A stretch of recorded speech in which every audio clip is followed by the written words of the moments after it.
Na-intercept ng Israel ang pag-atake ng Iran. Noong gabi, Habang tuloy ang pagbubomba gamit ang mga misil ng rehimeng Islamiko sa rehiyon. Sinabi ni Pangulong Trump na maaaring gusto makipagkasundo ng Iran para tapusin ang labanan. Si Trey Yanks live mula Tel Aviv para sa pinakahuling balita.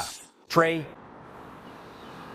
Tat Carla, magandang umaga. Habang tuloy ang diplomatikong negosasyon, tuloy rin ang mga pag-atake ng Iranian sa Israel gamit sunod-sunod na pagbubomba gamit ang mga balistikong misil magdamag. Isa sa mga missile kaninang umaga ay tumama sa sentro ng Tel Aviv. Makikita ninyo rito sa video pagkatapos ng pag-atake ang itim na usok na umaakyat sa abot tanaw. Kakabalik lang namin mula sa lugar kung saan ang mga unang rumesponde ay nag-aalis ng mga debris at guho. Sabi ng pulisya, direktang tama ito at may 100 kilong warhead sa tuktok ng missile na nagdulot ng ganitong pinsala. May ilang pag-intercept sa gitnang Israel kagabi habang gumana ang abansadong sistema ng depensang pangimpapawid ng Israel para pabagsakin ang mga putok ng kalaban. Gumaganti ang mga Israeli at Amerikano, hinatamaan ang sentro ng rehimen sa Tehran at iba pang lugar na target ang maraming imbakan ng mga balistikong misil. Makikita sa video na inilabas ng Central Command ng Zeroy Warfoy nitong weekend. Habang sinasabi ni Pangulong Trump na may diplomatikong pagsisikap, binigyan niya ang rehimen ng Iran ng 5 araw para makipagkasundo. Pakinggan mo. 5 araw lang ang ibinibigay natin. Pagkatapos ay titingnan natin kung saan tayo dadalhin. At masasabi ko na sa pagtatapos ng panahong yun, sa tingin ko maaaring maging isang magandang kasunduan ito para sa lahat. Kasing ganda rin kung dumiretso tayo hanggang dulo at tuluyan na lang wasakin ang lugar. Pero kung hindi natin kailangan gawin yon, mabuti yon, hindi masama, di ba?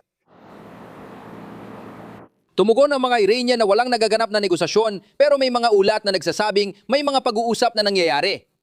Makikita mo dito ang ilang larawan sa Tehran, buwan ng mga pag-atake ng Zeroy at Israel na patuloy na dumidiin sa rehimeng Islamiko.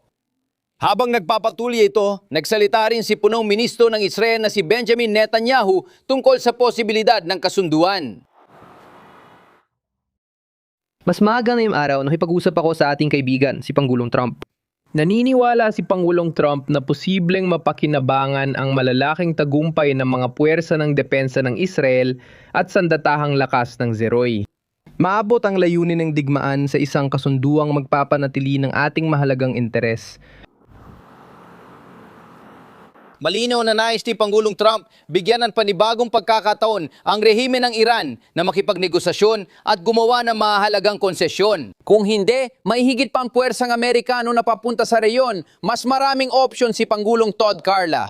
Live mula Israel si Trey Yanks ngayong umaga. Salamat, Trey.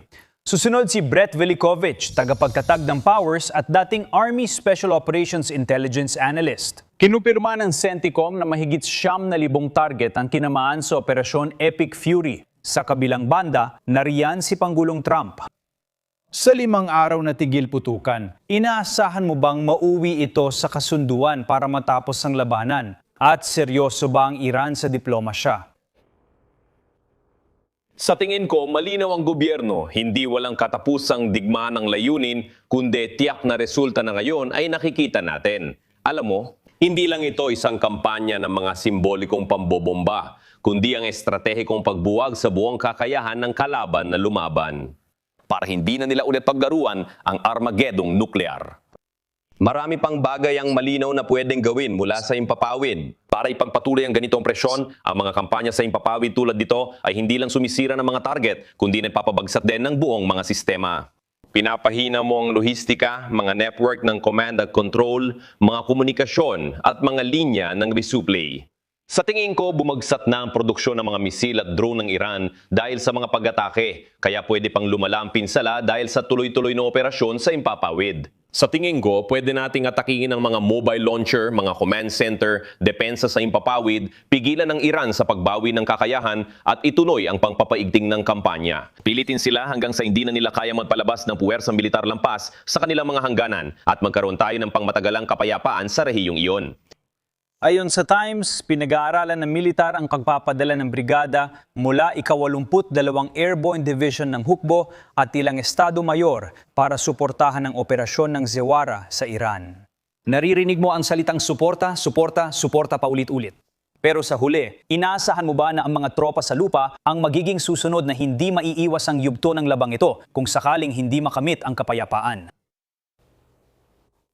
Tinan mo, limitado ang magagawa ng lakas ng impapawid kung man isa lang ito. Pwede mong sirayin ang infrastruktura at pahinain ang kakayahan, pero may mga layunin na kailangan ng pisikal na kontrol. Kahit bombahin mo ang posisyon buong araw, hanggat di mo kontrolado, pwedeng bumalik ang kalaban. Sa palagay ko na ilalapit tayo ng lakas ng hipapawid ng mga 80 hanggang 70% sa layunin. Ang high-impact na operasyon sa lupa kapag tamang paggamit ang natitiyak ng resulta at nagsasara ng puwang. Kaya mo nakikita ang diskusyon tungkol sa airborne na tropa at elemento ng hukbong dagat na maaaring ipadala sa rehiyon, hindi para sa okupasyon, kundi para sa mga precision mission. Kunin natin ang mga mahalagang posisyon, alisin ang mga banta, at tiyakin ang seguridad ng estratehikong lugar na ginagamit ng Iran laban sa pandaigdigang transportasyong pandag at puwersa ng Ziwara.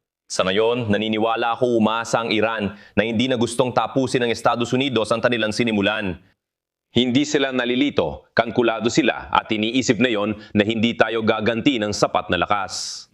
Kaya mahalaga ang totoong pamumuno ng Amerika. Si Pangulong Trump ay humaharap na yon sa isang sitwasyong hindi nabuo ng magdamag. Bumay ito ng matagal na pag-aatubili ng mga lider at kawalan ng malinaw na direksyon sa estratehiya. At kaya ang nakikita natin ngayon ay ang Estados Unidos na muling nagtatatag ng kalinawan na hindi maaaring gawing bihag ang pandaigdigang ekonomiya, na ang laro ng pagbabanta gamit ang nuklear ay may mga kahihinatnan. Sa totoo lang, ang hukbo na lang natin ang natitira ngayon. Sa pagitan ng katatagan at ganap na kaguluhan sa rehiyon, kailangan nating gawin ang kinakailangan para matiyak ang ganap na tagumpay. Brett, nabanggit mo ang kalkulasyon sa Iran. Pakinggan mo ito. Naglabas ang Wall Street Journal ng ulat ngayong umaga na nagsasabing ang Saudi Arabia at United Arab Emirates, mga kapitbahay ng Iran, ay lalo pang napapalapit na talagang makisali sa laban kontra Iran. Sa loob ng humigit kumulang 30 segundo, paano nito maapektuhan ang laban na ito sa hinaharap? Sa palagay ko, pagod na ang mga kapitbahay natin dito. Kung may nagawa man ang opensiba, lalo nitong pinagtibay ang ating mga kaalyado. Ang mga grupong dating neutral ay napagod na sa gabi-gabing pag-atake ng Shahid at pangbobomba sa kanilang mga sentrong panturista. Sa tingin ko, malapit nang matapos ang imperyo ng takot ng Iran. Nagkamali ang mga mula sa paghahasik ng kaguluhan sa rehiyon. Ang kanilang mga tagapagsalita ay pinatahimik na at malapit ng wakasan ng Estados Unidos at mga kaalyado nito ito ng tuluyan. At ngayon ang tanong ay hindi lang kung kanino ka nakikipag-usap, kundi kung sa ilang iba't ibang grupo ka nakikipag-usap. May sekular at relihiyosong paksyon, pero tulad ko, karaniwang tao, di mo alam kung sino talagang namumuno. Sana ang White House ay kausap ang taong kayang tapusin ito. Tulad ng sabi mo, Brett, makikita natin. Brett Velikovich, isang karangalan, salamat.